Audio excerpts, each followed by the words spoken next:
Welcome, everybody, to the latest edition of the Bullpen with Adam the Bull, brought to you by BetRivers. On today's podcast, my friend and colleague, Tyvis Powell, former NFL player, former Ohio State Buckeye.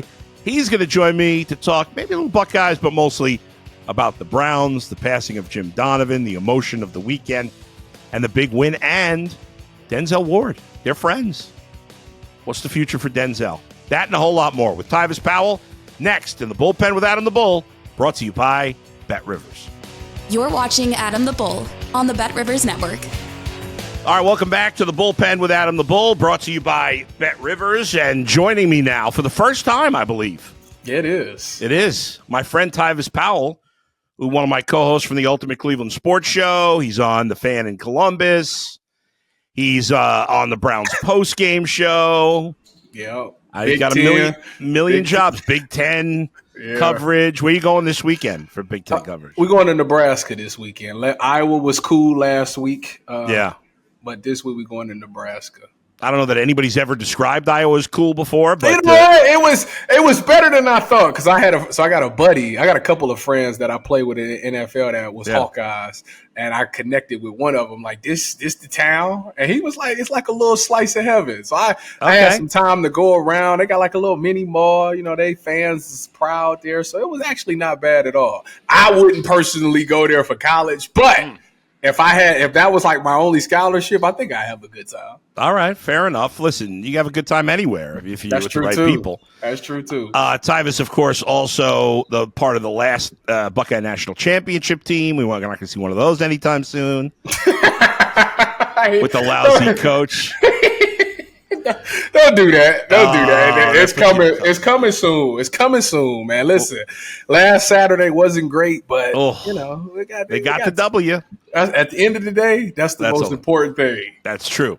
So what? That Nebraska lost by 75 to Indiana the week before. That's the thing. You can't judge what true. Somebody else team did. Like they was more of a motivated team after just getting stomped like that. You got Ohio State coming off of a bye. It's going to take them time to rev up. And listen, Nebraska's got a good run defense, and they did a really good job of shutting the run game down. So it is what it is. All right, fair enough. Fair enough. I won't kill you on that one. That's fair. All right, Tyvis. So let's talk about the Browns here.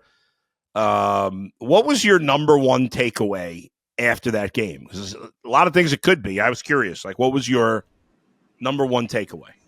My number one takeaway was this team actually is a talented team. They do have enough to be successful in this league. I think that we've been blinded by that, by some of the just the offensive line play, the quarterback play, the wide receivers, the defense not looking good at times. I think we lost sight of the fact that these guys do have talent on this team, and they came together and they was able to do something special on a very special day, actually. And you're right, because obviously with the passing of Jim Donovan and all the emotions involved in that situation. Before we go further on the Browns, I know you knew Jim. Yeah. And so what was it like being part of the broadcast yesterday? It was a tough one. It was tough. The pregame show was all about Jim. Having so many different people come on and talk about what Jim meant to them and sharing their memories of Jim and their favorite moments with Jim. You realize that, this guy was more than just a voice. He was a great human being as well. And it was great, all the people that he impacted. And, my thought about the whole thing was that you knew his spirit would be there just for the Browns. And like I said, it was a lot of things that happened in that game that was unexplainable. Yeah. And I'm like, Jim probably in here for sure. And it was just nice for them to get a win. The one message that I took away from it all is that Jim was a fighter. Everybody knew that he had cancer, and he continued to fight every single day just to be there on Sundays and be the voice.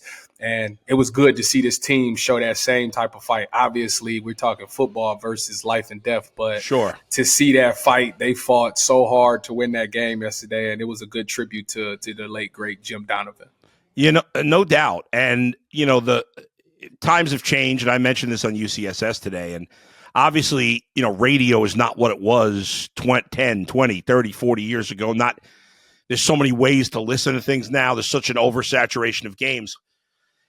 But when I was coming up, there's something special about your radio play-by-play guy, whether it's baseball, football, whatever it is. And, and fans, there's a lot of people out there that feel like they know Jim Donovan, even though they probably never met him or maybe met him once. Yeah. But you feel like you know him because he was a huge part of, for many people here, the most important thing in your life outside of maybe your family, Browns football, right? I mean, it's just the fact that you knew him because he said and he expressed himself the same way that a lot of Browns fans do, and you could see the passion when he talked. Like he really cared about that organization, and he really wanted to see that team win. And and he wasn't shy about voicing his opinion when things weren't going right. Right. And obviously being in his position, usually you got to bite your tongue when you're that powerful in the organization. But he had enough clout that didn't bother him. He was going to speak his mind.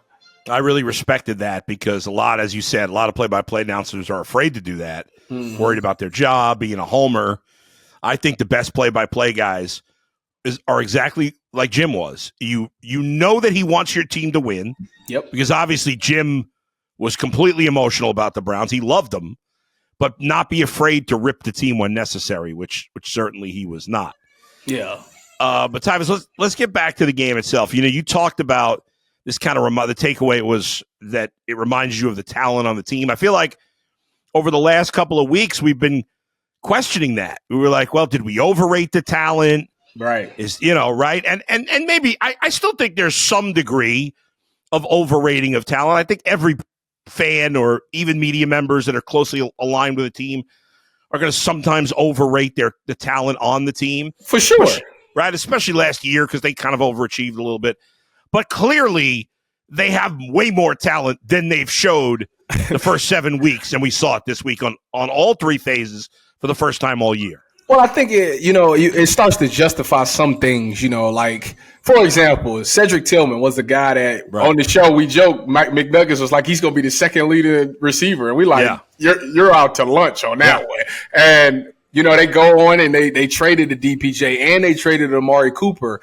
And we're thinking, well, they just tanking the season. Why would you get rid of guys that was productive? And when you thought about Cedric Tillman, up until yesterday, when you thought about Cedric Tillman, you thought about a guy that dropped a fourth down pass in the Giants game that lost the game. Like, that's what you thought of.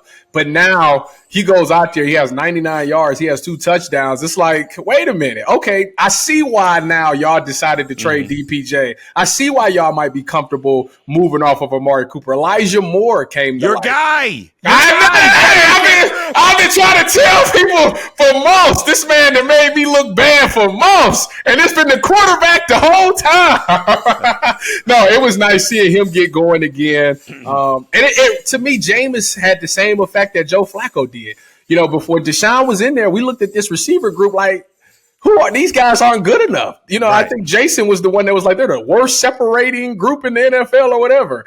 And then Jameis comes in there and he makes them look electric the same way Joe Flacco did. So it's like, wait a minute, these guys are good enough to make things happen. And it was just nice seeing that for a change. The defense, I mean, they had a big boy task. I mean, that Derrick Henry, he was taking the league by storm again this year. And to shut him down, I think he had the one explosive run. But outside of that, he really was a non-factor in this game. And, going into the game, I knew that they wouldn't back down from him because you think about when they played Tennessee last year, they did a good job of shutting him down in Tennessee. So I knew they had it there, but I was a little uncertain because, Jordan Hicks is not in there. So now you got another guy by the name of Mahmoud Diabate, who is an undrafted guy who's been sticking around. He gets his moment and he goes out there and he absolutely shines in this moment. So again, you've seen guys get knocked out of games. Denzel went out. Martin Emerson went out. Ogbo went out. JOK. And again, it didn't matter who was in there. Those next guys started to come in and make plays the same way we seen it last year.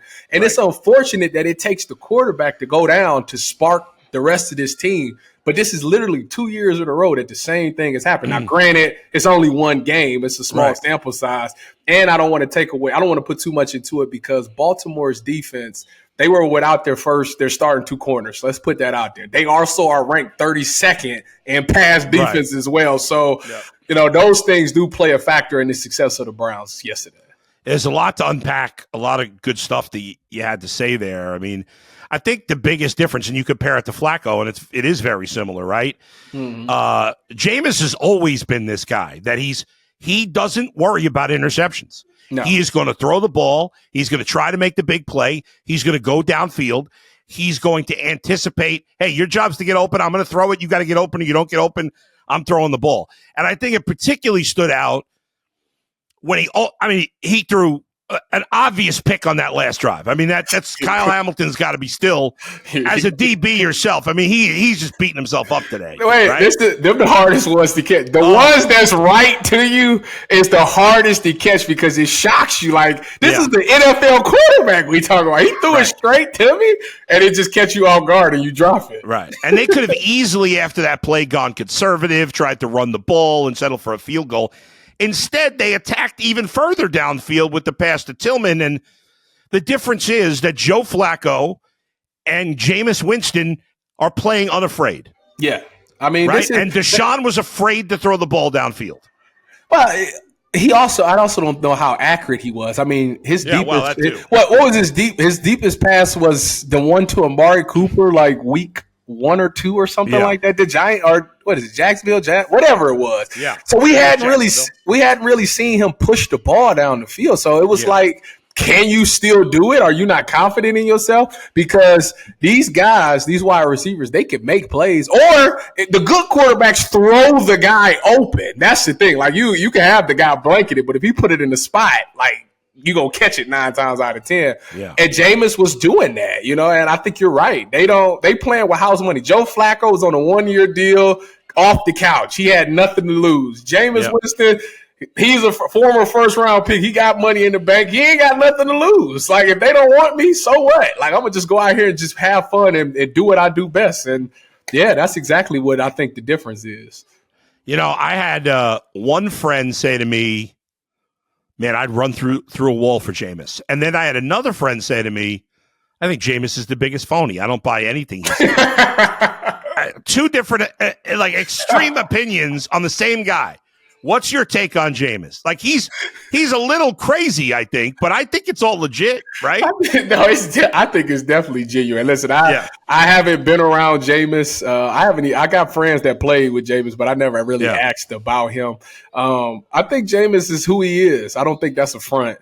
And I think he has moments where he's very motivational, but it's also moments where he says things where it's like, what's wrong with this guy? And I think, the funny thing is, I think Joe Batonio, I was doing post game, and Joe Batonio actually talked about it. He goes, it's, first of all, we had Jameis in the huddle, and it's always different when Jameis is in the huddle because he says some awkward things at times. So I think that it tells me that people know that, like, all right, sometimes he hits, sometimes he misses, but you got to take those risks as leaders.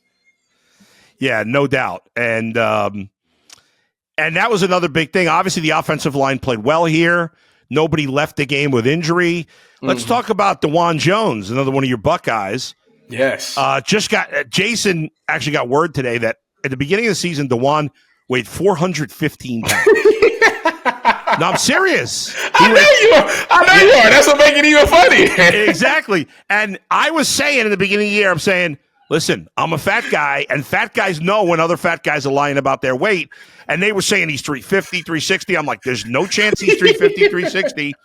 I said he's over 400 pounds. He was. Now, supposedly, he's down to 375 now, which obviously is still probably a little overweight for what he should be. It's a huge difference, it's a big difference. 40 pounds. That's big difference. And he played, it seemed like, again, I'm not grading each play, and I'm not watching him every moment.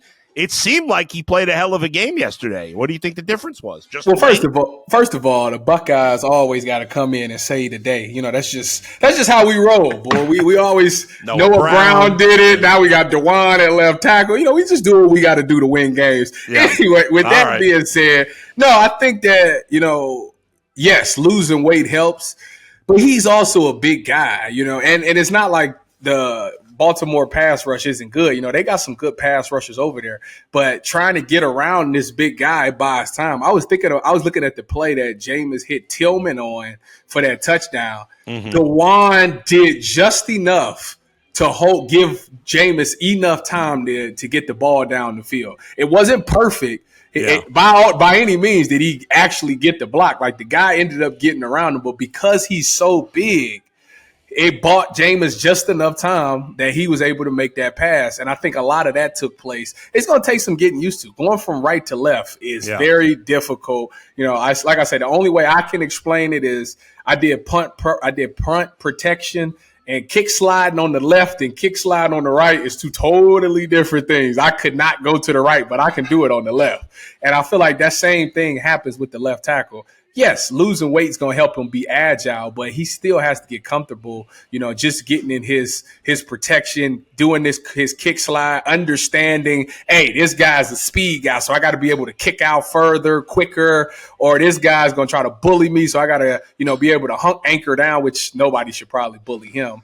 And, I think that, like I said, I expect him to do well for the rest of this season, just for the simple fact that he is a bigger guy. By the way, you almost said a word wrong there, and it reminded me of G. Bush today on the show. Like, we all screw up words sometimes, right? What did you say? I don't know. Oh, you missed it. You didn't say. I had to work, so I didn't see it. Well, yeah. So, like, everybody should go back and watch it. But he said, instead of saying clock management, he left out the L. And so. So G. Bush said cock management, and he didn't realize he said it. And then Jay looked at me, and of course I couldn't control the laugh. But he had no clue what he said. We told him at the end of the show. I definitely gotta go check that out. Okay, so what really impressed? Now the defense has now played well 2 weeks in a row because they played well against Cincinnati, and what really impressed me was on that last drive with Lamar. You're like, at first I'm like, oh boy, minute left with Lamar. That's enough time for him to get down the field. Right. However, in that situation, you become one-dimensional. Mm-hmm. And the Ravens are a team that, thrives on running the ball. And so when they're one-dimensional, they're not quite as good. But I still thought it was extremely impressive that they eventually stopped the Ravens on that drive with no JOK, no Denzel Ward, and Myles Garrett. Obviously, he's not playing like himself. Mm-hmm. That was pretty impressive, even with those guys out. Yeah, I think that when you think about the Denzel thing, has always been something that we, even on the show, we've been mindful of. You can always tell there's a big difference when Denzel's on the field and when he's not. It's like bombs over Baghdad when he's not on the field, even though he did give up a touchdown. But anyways, I thought Martin Emerson played really well, and I thought Greg Newsome, for all the flack that we give that man, he did a really good job of making some coverage. Even Dale Pitt was there on the last play to try to knock that, even though he should have caught it. But that's another story as well. But like I said, the coverage has really looked light years better, and it was nice to have some guys be efficient in there, getting to the quarterback, making Lamar pull it down, or even sacking Lamar a couple of times. I thought that they finally are getting hand to hand again. And like I said, maybe Jim, I don't know what happened. Jim probably went in there and chewed them all out. I tell you what, my most proudest play was they ran a mesh route, and G New was there again. And you know what he did? He went over the top and sprinted as hard as he could. Was you there today when I said, well, this is what I would do? I put him in the defensive meeting and circle him and say, this guy right here against the Eagles, this guy right here wants to get paid by us, but he put this on tape. Yes, I was there that day. Clearly something happened like that, because if you go and watch this mesh against that Baltimore did, this man bust his butt to try to go stop it. Yeah. And I was like, you know what? That's what I wanted to see, some effort. So this group is learning. They're getting better. It's week to week, but it is light years better than what it was, say, the first week of the season. Yeah, and unlike the Ravens defense, which has question marks, and you mentioned the secondary, the Ravens offense coming into this game, there were no question marks. Lamar's playing once again at an MVP level. They have more talent around him on offense than they've ever had. Derrick Henry was playing like the running back of the year. Mark Andrews was back. Yeah, they're wide receivers. They got two tight ends because Likely's pretty good too. And yeah, I know Bateman dropped that one that he kind of stumbled on and maybe lost in the sun, whatever. But Jimmy, overall they did a great job. But let's talk about specifically about Denzel. I know he's a friend of yours. Mm-hmm. That's his 6th known concussion in the NFL. Yeah. Who knows how many he's had? Now, listen, we've talked about 6 maybe being a magic number. That's really not the reality of the situation. Mm-hmm. But Jay said today that Bernie Kosar thinks he's had over 50 concussions, and he kept playing. And, who knows? Tua was very defiant about the Guardian cap and all that stuff. They know from research the more concussions you have, the more likely you are to get problems from that. But ultimately, he's a 8. I don't know how old he is exactly. 28? Is he 28? Something like that, yeah. I think that Year-old right. football player. And when I was that age, if I were good enough to play football, I don't think I would quit. Mm-hmm. So what do you think he should do, and what do you think he will do? He's not. I don't think he's going to quit, because you got to think about this. He's playing some of his best football right now, and to walk away in your prime. No, not many people do that, especially for a kid that's from Ohio, that's from Cleveland area, that grew up a Browns fan, and now you live in the dream, and you're actually a key point on this team. You don't want to walk away from that. And I understand, he will understand the side effects. He understands that later in life he might pay for it and all those things. But when you think about winning a game like that, say this team, if he's out, he'll probably be out for like a month, because the more concussions you have, the longer it takes to come back from it. So let's say he misses a month. Let's say over that month span they win 4 games, and now they don't lose. They go on a hot streak. And now the playoffs do look more realistic to this team. If I got the option to come back, I'm coming back. I'm sorry. I'm not quitting in my prime. This team needs me. And it would be all worth it. If I brought a championship to Cleveland, it would be worth it. Even if it messes me up later in life, to know that I brought something to this city that hasn't been done since Jim Brown, whatever, the championship, well, not a Super Bowl, but just a championship. Right. To me, that's worth it, because it's about leaving a legacy here. And don't get me wrong, Denzel does some amazing things off the field with some of the foundations he have, and some of the things he's installed in schools and all of those things, and the way he honors his father. Those are all great things, and that's going to leave a legacy. But there's nothing like leaving a legacy with bringing a Super Bowl to the city of Cleveland, and he seems like he's all in on that. And I bet there's some older fans that are listening to you and saying, Tyvis, that's crazy. You got to worry about your health here. It's easy to say that when you're a 50-year-old fat ass like me who is not capable of playing professional football. It's easy for us when we're not, there's no problem for us to say, okay, this is crazy. Denzel should hang it up. It's they don't you don't understand the passion behind it. That's why for me, a guy, I'm talking about the real football players, not the ones that's in it for just the check. I'm talking about the ones that actually dedicate themselves to be great, because I want to be the greatest to ever do it. Kind of how I was. I had that mindset. It's not about the money. I want to be great. If I'm great, I'll get paid. They're going to take care of me. But I'm doing this to be the best to ever do it. And the way that football has changed people's lives, for me, it got me to college. It got me to meet my wife. It got me to be able to do this job. The things and the avenues that football has opened for me, it was all worth it. All the pain, all the injuries, all those things is worth it. And to be a part of a championship, something that you haven't done, to do a Super Bowl in a city that I love, and also be a key part of it, that's worth it. And I know people don't want to hear that. That's, like you say, that's old and retired. But like I said, it's the passion, it's the sacrifice, and you owe it. You feel like you owe the game because it's done so much for your life. Now, on the other hand, it's going to be obviously hard for them to win 4 in a row, period. It's hard for any team to win 4 in a row. Yeah. But winning 4 in a row without Denzel is going to be even harder. If by the time he's ready to come back, if they're completely... let's say they're 3 and what are they now? 2 and 6. Let's say they're 3 and 8. Right? At 3 and 8, you're not making the playoffs. They already have a very slim chance of making it. But let's say they're 3 and 8. You think he shuts it down for the year at least? Or does he come back either way when he's cleared? knowing Denzel, he coming back either way. Probably. He coming back either way because that's just how he is. Because you could tell from the fact that when he got the fifth concussion and they asked him about it, he said retirement wasn't even a thought on my mind. No, sure it's not. Yeah. Now that he got six, again, that's not what he's thinking about. He's thinking about my boys just won a game. This is the best the team has looked. I can't wait to come back and can be a part of this again. Like, that's just where your mind is.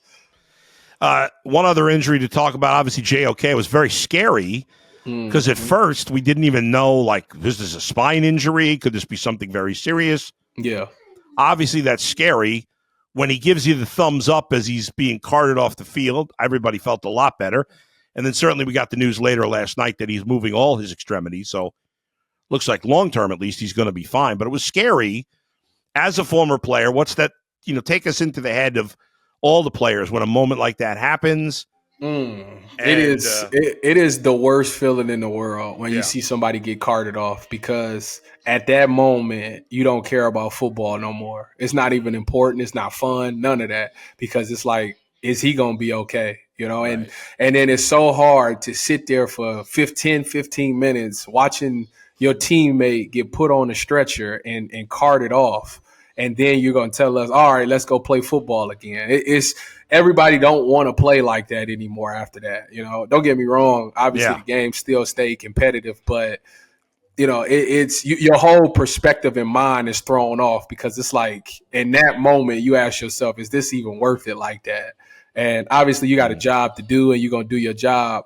And after a couple of plays, you eventually get back into the competitive spirit, but it definitely dampers a lot. And it's always the conversation on the sideline. Like, man, I don't even really feel like playing like that no more. Like, it's always the common thing that somebody says. Speaking of injuries, Nick Chubb continues to make his comeback from his serious knee injury last year. He had a better game 2 than he did game 1. How do you think he looks? Do you think he took a step forward in terms of getting back to being himself? I do, actually. It was some runs that he had that I was like, okay, I can see it. It's still not vintage, but I can still see him. He made some cuts, so the knee looks good. He was able to take some hits. I think he broke a 12-yard run, maybe something like that. So 15 actually. Oh, 15. Okay, see, so it's there. I tell you what, if this line does create a scene for him, I think he might be able to still take it all away. I actually do. That's how good he kind of looked to me. I know the stats don't say that because the line is still trying to get back and they're still trying to figure some things out. And don't get me wrong, Baltimore was ranked 32nd in pass, but they're ranked first in rush defense. So it was going to be an uphill battle there. But I would not be surprised if Nick Chubb does get a 100-yard game here soon. I agree with you. I think I'm looking at that Saints game in a couple of weeks, because that's probably one of the worst teams they're playing. And the Saints got off to that great start, 2-0, and they've been obviously terrible since. But, I thought he looked a little more like himself this week. It's going to take time. I mean, obviously he hasn't played in over a year. If we can get him with over 100 yards towards the end of this season, maybe once or twice, like, you're in good is he only 1 year done? I would feel good if they got to re-sign him, though. I would feel good about them re-signing him. And I think that's ultimately what he's working for. He got to give them a reason to want to re-sign him. Other than the fact that the fans really love him here, he's got that going for him. But still, at the end of the day, it's about productivity on the field. And he's, like I said, he's trending in the right direction. I expect to see a 100-yard rush out of him soon. Kevin Stefanski was asked today whether – I don't remember the exact wording, but it basically like – hey, do you kind of regret not putting in Jameis sooner? And of course he's like, we're not thinking about that. But yeah, of course he is. You think he's got to be regretting it right now, don't you think? That whole organization. Listen, don't get me wrong, and everybody's up in arms about it. Like, why did it take this long? Well, like I say, if you have a coach and a GM that wanted a player, and they went out and and the owner went out and spent $230 million on a player, all three of them want that player on the field. Like, no matter what, they're invested. Like, your word is on the line, the owner's money is on the line. Yes, you want to see that guy on the field. So I'm not shocked that they continue to march him out there. However, the only part that really makes me mad is the fact that there's 52 other guys on that roster. And, you kept saying that this was the best option. clearly that wasn't the case, you know, and right. I feel like pride and ego and money got in the way of this thing. You know, it's everybody keeps looking like, well, if y'all would have just made this, because this should have been a conversation after, I wouldn't say the Giants, after the Raiders game, which he played well in the Raiders game. Whoever they played after the Raiders game, that's when it should have been, the conversation should have been had, the change should have been made, because that was like, to me, the turning point of a season where you can either go up or down. And the way that they continue to double down on it, put them behind the 8 ball. And now they're on the outside looking in to where they could have saved themselves maybe a couple of losses, because even as bad as the offense looked, even as bad as the defense played, a lot of these games that they lost was a touchdown or less. Just think about that. A touchdown or less with the worst offense, with the worst quarterback play, with the worst protection, with the most drops from wide receivers. Y'all still only lost by a touchdown or less in like 5 of the games outside of the what could have been outside of the Dallas game. So it makes you think about the fact that they should have made this decision sooner, for the fact that there's 52 other guys that you owed it to. One of the up-and-coming young stars of the media industry, Tyvis Powell, my friend. Why are you laughing? I'm being serious. Don't be self-deprecating. I'm a former athlete. You are a media member. You are a former athlete and a media member. He's on Bishop and Friends. Like, what? Bo's the only one that gets mentioned? Everybody else is stuck with Friends? Well, you know, they're trying to figure out that whole thing. Yeah. And, you know, the funny thing is they kind of want me to think about maybe making it permanent, which did mess up me going to the Cleveland show. So it's a lot to think about there. That'd be tough. Yeah, I know Bo would love that probably. Yeah, I love Bo. You still – and he's doing his I can't think of the name. I'm sorry, but I forgot the name of your podcast with Holly. What is that? The Orange is Oranger. We just recorded an episode last week. Okay. So check out that. He's on the Ultimate Cleveland Sports Show Tuesdays and Thursdays. Big Ten Network coverage. This Saturday from Nebraska, the Browns post-game show. And I'll tell you this, and I'm being 100% serious. If we had more Tyvis Powells in the world, in this country, the country would be a better place. He's a great human being, more importantly than a good sports talk guy / former athlete. Tyvis's only flaw is that he won't take his wife on a vacation. Take your wife on a vacation, will you? We don't believe in that, because the people need great content and they want to learn football and sports, and I got to be there for them to help them out and help them learn. Thanks, buddy. We'll talk to you again soon. See y'all later. Go Browns, go Bucks. Folks, thanks for joining me as always here in the bullpen. Really appreciate it. If you haven't hit the subscribe button yet, please do so. And make sure you're always using the BetRivers app for all your gambling needs. Doesn't matter what sport, we've got you covered. Thanks to Z and Alex for producing, and for Tyvis Powell for joining me. I'll talk to you next time, Thursday at 2 p.m. live. Where else but right here in the bullpen with Adam the Bull, brought to you by BetRivers. See you, everybody.